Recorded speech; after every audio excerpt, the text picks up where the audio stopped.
It is the automatic crate folder that I have built. The main functionality of this crate folder are that I can use a remote to trigger it to launch the crate, and it has a delayed launch function. All these functions are housed inside this small plastic box, and this box controls this actuator to pull the trigger of the crate folder. I like to shoot crates, but I am a beginner. I need to spend more time in the shooting range to practice. And quite a lot of time I go to the shooting range by myself. This is great. This means more quality time for me. What is not so great is that the 5-stand automatic crate throwing system in the shooting range is not quite suitable. First of all, this is quite challenging to me. It is supposed to allow me to set up a time delay between hitting the button in the remote and launching the crate. I cannot get that time delay to work. This means I have to hit the button and then immediately get ready to shoot the crate. I'm just not fast enough. Consequently, I tend to miss a lot. Moreover, the easiest one in the 5-stand is still quite challenging. The reason is that the crate is being launched at a wide angle. This means the crate is flying across the field instead of straight away from me. This is not easy for a beginner. The last thing that is wrong with the 5-stand is that the system is very powerful and the crate flies at a very high speed. I, being a beginner, have a hard time to catch up. I tried to fix this problem by getting a low-cost crate thrower, but it requires another person to operate the crate thrower. This is okay if my sons go with me to the shooting range, but I want a way to do this by myself. I need a crate throwing system that is suitable for a beginner and it can be operated without another person. I built this automatic crate thrower to solve all these problems. My automatic crate thrower has a time delay function that I can customize the number of seconds before it launches the crate. I have set it up in a way that after I have pressed the button in the remote, the system will wait 4 seconds before throwing the crate. This gives me plenty of time to put down the remote and bring up the shotgun.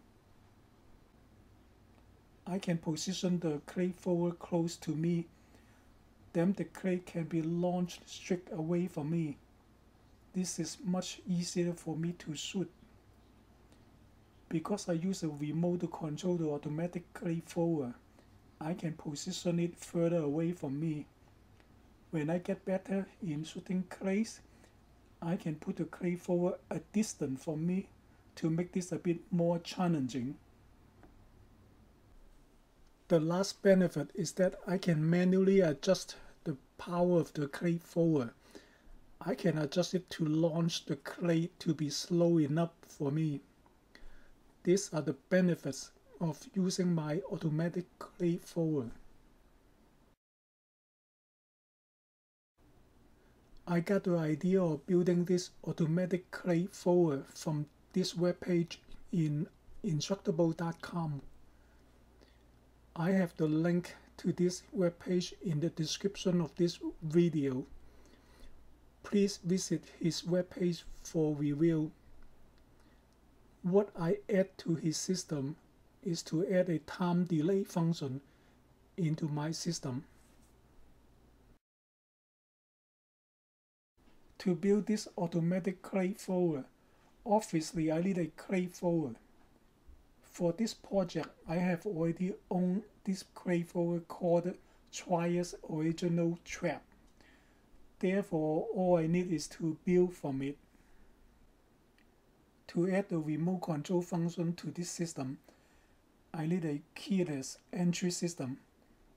It is designed for adding remote control functions to a car. I use it to control the clay folder. There are many similar models available in online stores. To add a time delay function to this system, I need this delay timer relay. It has many programmable modes. I use one of the programmable modes to do exactly what I want it to do. There are many wires connecting the keyless entry system and the delay timer relay. I use this hard case for handgun to house this confusing array of parts and wires. The combination of the keyless entry system and the delay timer relay works together to control an actuator. The actuator is the one that pulls the trigger in the clay folder. I use this small 7 amp 12-volt battery to power the keyless entry system, the delay timer relay, and the actuator. I believe this size battery is probably the correct size for using this clay folder in the shooting range for half a day. I also use this camera case to protect the small 12-volt battery. Honestly, it is not necessary.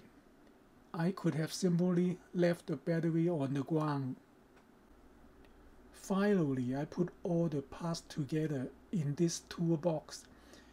I mount the clay folder on top of this toolbox. I hang the handgun hard case that has the electronic components at the handlebar of the toolbox. And I put the small battery inside the toolbox to wave it down a little bit. The toolbox has wheels and a long handlebar that I can move it easily from the parking lot to the shooting range. I find that the most difficult part of building this clay folder is to figure out the wiring. Probably have to do with the fact that I don't quite understand those wiring diagrams that come with the keyless entry system and the delay timer relay. This is the wiring diagram for the keyless entry system, and I have marked down how I use the wiring connection in this system. This is the wiring diagram for the delay timer relay. And this is the wiring diagram that shows how I combine everything together. I spent a lot of time to figure this whole thing out. Please note that I use a 4-position terminal block in the right hand side of the wiring diagram. I don't think it is necessary, but I still use it. I believe I can understand this wiring diagram better if it is there.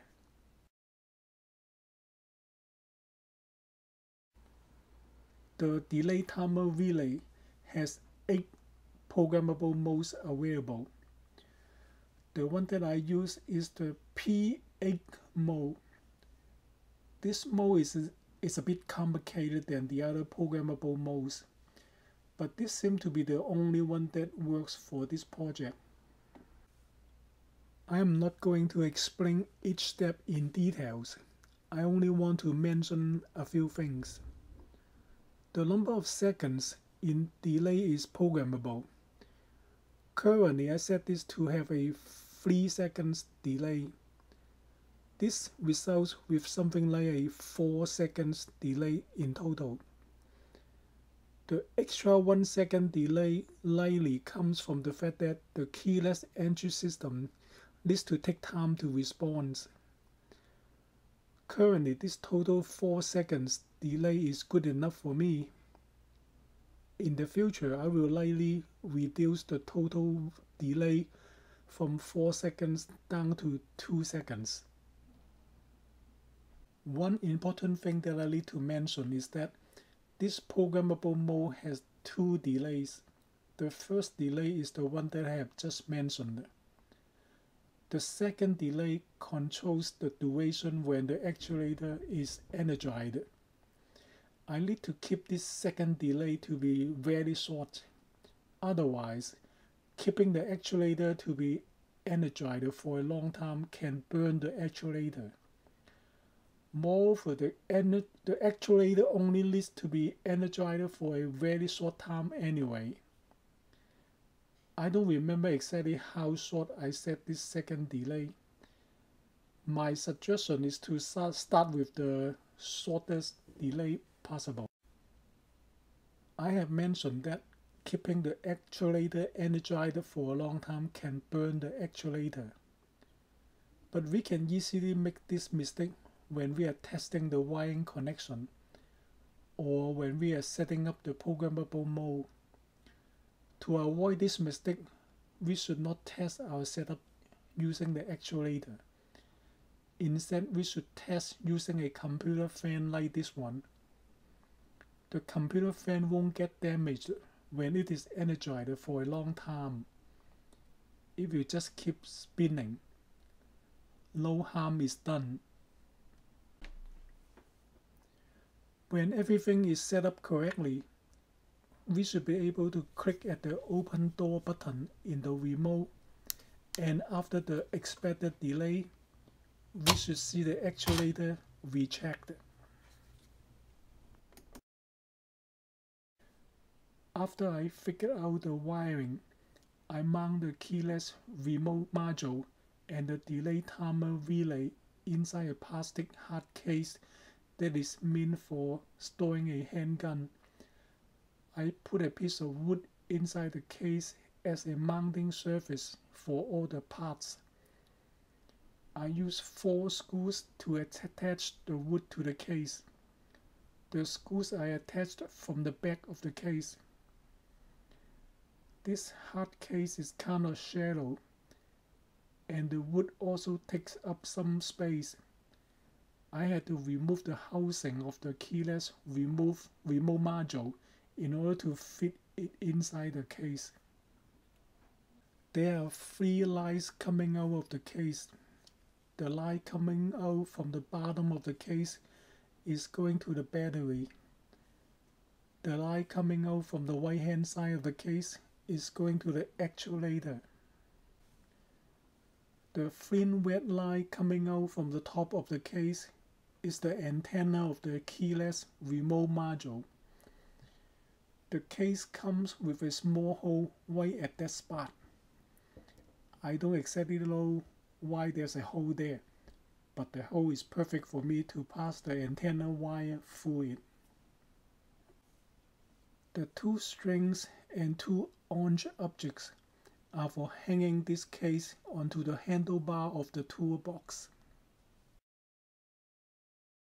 Because the actuator only rejects a short distance, this is important that I mount the actuator close to the trigger of the clay folder, and the travel of the retracting arm of the actuator should be in line with the trigger in order to maximize the effect.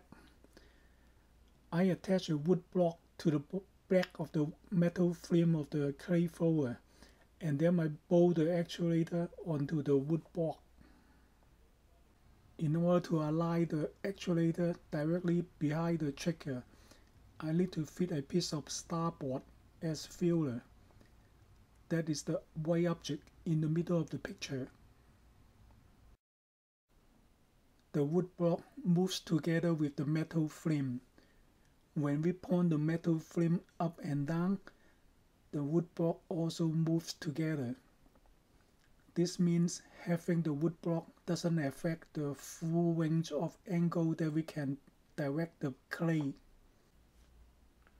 Please look that the wood block seems to have 2 halves, the front half and the back half, and there's a big gap between these 2 halves. The reason for this big gap is to make room for a tension adjusting knob. I didn't attach the tension adjusting knob onto the clay folder when I took the picture. That's why it's not shown in the picture. I cut short the metal base of the clay folder in order to fit it on top of the toolbox without anything sticking out. This is also to make sure the clay folder can be fit inside the toolbox. I also need to drill new holes on the metal base in order to move back the vertical support a little bit.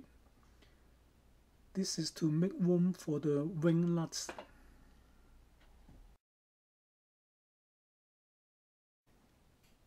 I use wing nuts and lock washer to attach the clay folder to the toolbox. Then I can easily detach the clay folder from the toolbox for transport and storage. The one potential problem of using the plastic toolbox as the base is that the skin of the toolbox is a bit too flexible for this application. In order to stiffen the mounting surface in the toolbox, I attach a thick piece of plywood to the back of the cap of the toolbox. The plywood is attached using nuts and bolts. I also use small piece of wood blocks and thicken epoxy to fill up any gap between the plastic cap and the plywood. I encounter one problem when I try to detach a wing nut. The bolt can free spin. I can use a wrench to prevent the bolt from free spinning, but then I have to remember to bring a wrench to the shooting range. Instead, I use T-nuts to stop the bolt from free spinning. Please also look that I put 4 screws around each T-nut to prevent the T-nuts from being forced out. Honestly, 2 screws should be enough. I could have fixed the problem of free spinning using carriage bolts, but carriage bolts will still free spin after attaching and detaching multiple times. Therefore, using T-nuts is far more secured.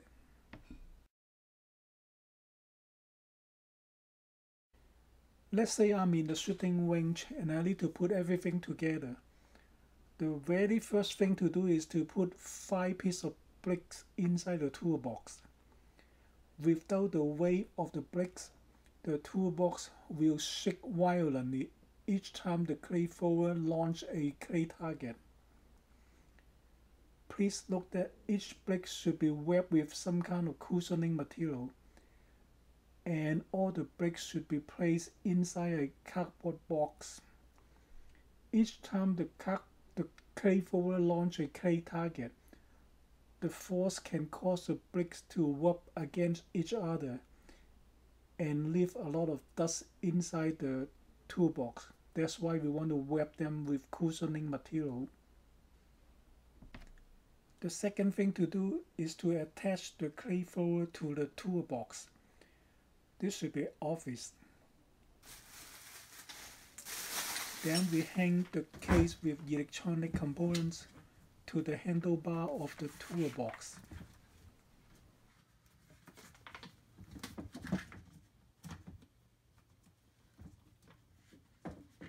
We open the case that protects the battery. Stand the battery upright while the power wire through a hole into the toolbox and connect the wiring to the battery.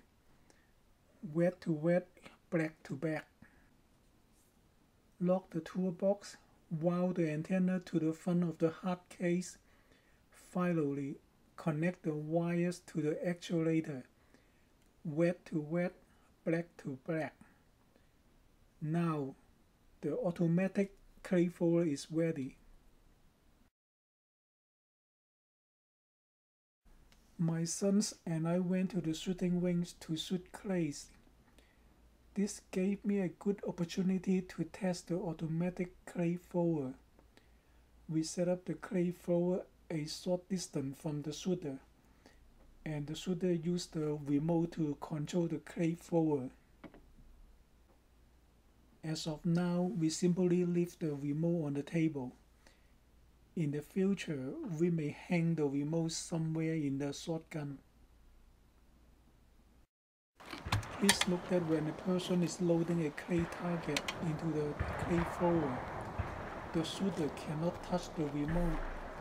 We don't want the shooter mistakenly hits the button when someone is loading the clay.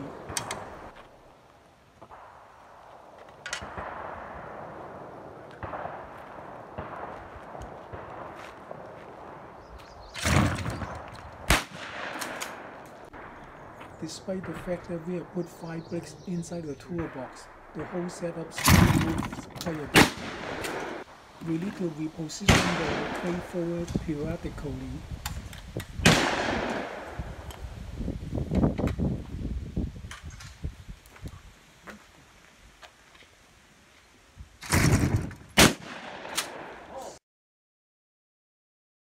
One benefit of this setup is that I can put everything inside the toolbox for storage, including the clay forward. Of course, I cannot keep the bricks inside the toolbox. I leave the bricks outside the house. I recheck the 4 bolts inside the toolbox in order not to stick out too far. Otherwise, the toolbox doesn't fit inside my car trunk.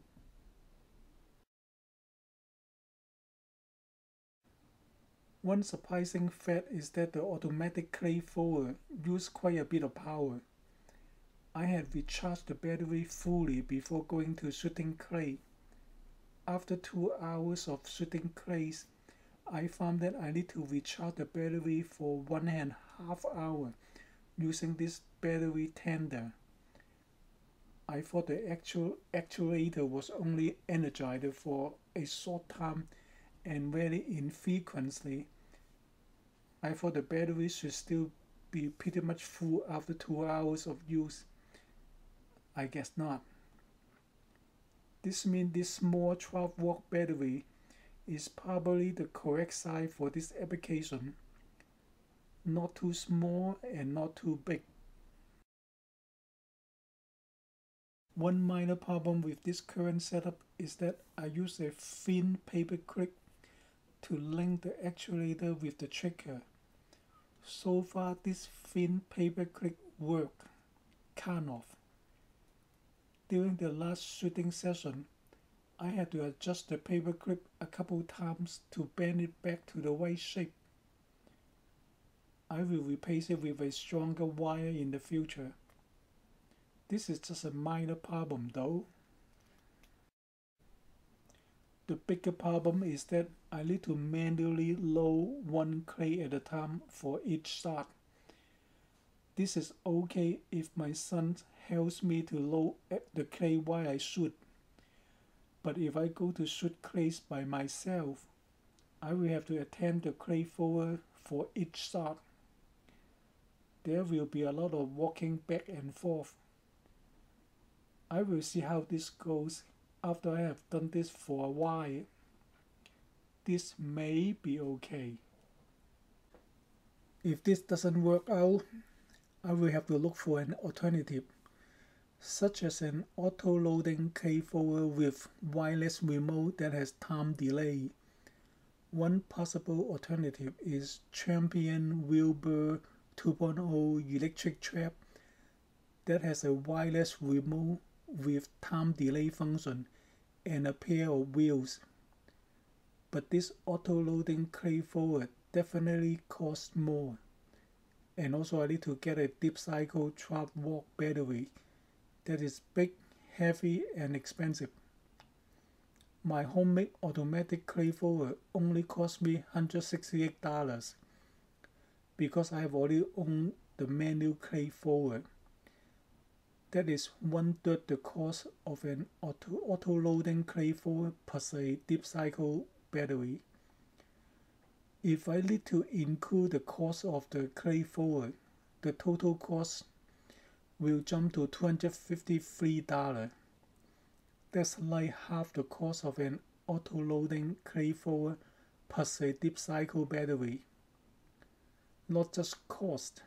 The other issue is that I need to find a space to store the auto-loading clay forward and the big battery. My homemade automatic clay forward can all fit inside a box. In summary, my homemade automatic clay thrower makes sense for me because I have already owned a manual clay thrower.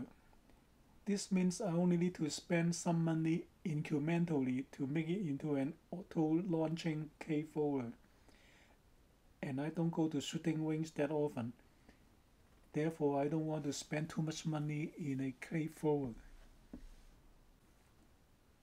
Having said this, if I didn't own the manual clay thrower already, and if I went to the shooting range very often, and if I like to shoot a large volume of clays in each outing, I would definitely consider an auto-loading clay thrower, despite the fact that it would cost me more. The automatic clay thrower works well. Having said this, I still plan on keeping the original pull string with me when I go to shooting range. Just in case the automated machine doesn't work, my son and I will go back to use the pull string to trigger the clay thrower.